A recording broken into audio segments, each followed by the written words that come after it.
do not leave a window longer than 24 hours because people will forget who you are.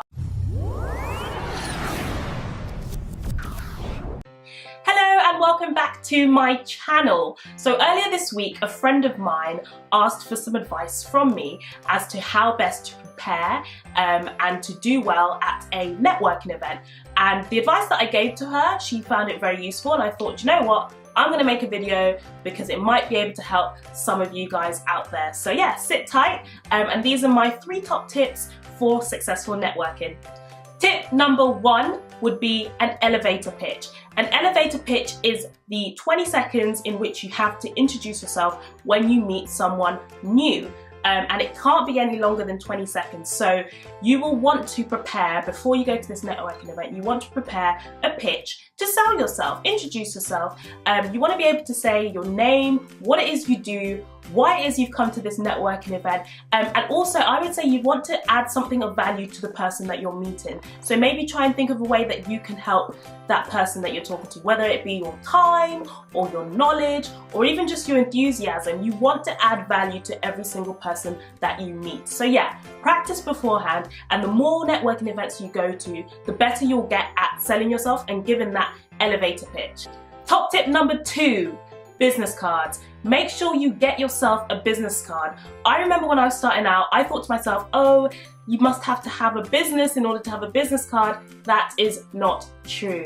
Everybody should have a business card. And when I say business card, I mean a card simply with your details, your name, your email, and your phone number. Because you never know when you're going to meet someone, whether it be at a networking event or elsewhere, and you're going to want to give them your details quickly and efficiently, and business cards allow you to do that. So get yourself business cards. I believe I used Vistaprint the first time, and just get yourself a pack of like 100 or something, just to start off with, and just go to these networking events. It doesn't matter if you don't have like a business email address. I remember that was like, I was scared that that was going to hinder me from making contacts and stuff.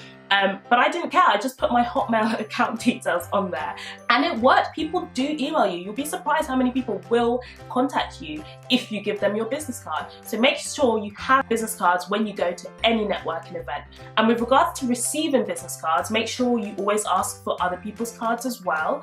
If you're worried about, getting loads of business cards and not knowing how you're gonna sort of keep track of everyone, there are apps these days that make life so much easier for you and for us. There's an app called Camcard. I use OneNote, and basically with these apps you can take a picture of the business card, and honestly, technology is just crazy these days. It reads off the card, summarizes the information, and automatically saves it to your phone. So you don't have to go through the laborious task later of taking everybody's names down and adding them to your phone at a later date. You can just do it straight away. So there's absolutely no excuse why you shouldn't collect people's business cards. Top tip number 3, the follow-up. Okay, it's very, very crucial. I would say the most important part of a networking event happens afterwards, when you are following up on all the contacts that you have made. I would say do it either the same day or the next day.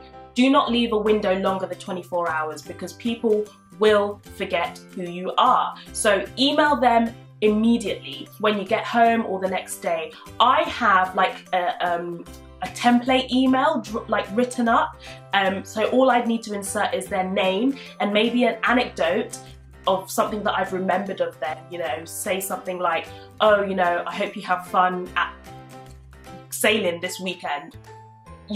Like just an anecdote that you remember from the conversation that you had with them. It just kind of adds a bit of a personal touch, and it shows them that you were listening to what they said, and people will value that highly. So make sure you follow up with people, and make sure you get a date in the diary for the next meeting. If they live close enough to you, make sure you get a coffee or something just to follow up and to keep that relationship going, because you want to nurture it. You want to nurture that relationship. You don't know where that relationship could take you in the future. They could be your future business partner, your future finance partner. You have no idea. So make sure you nurture that relationship and give it a chance to grow by getting a date booked in the diary.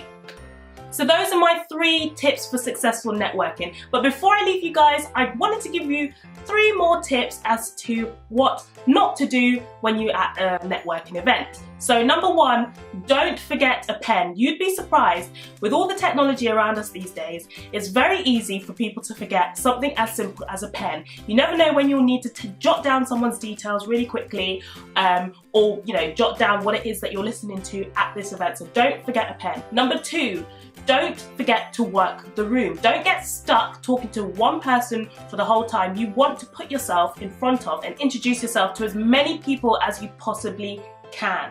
Number three, don't sell yourself short. Tell people what it is that you do and how you can add value to them. Remember, you may have to fake it until you make it.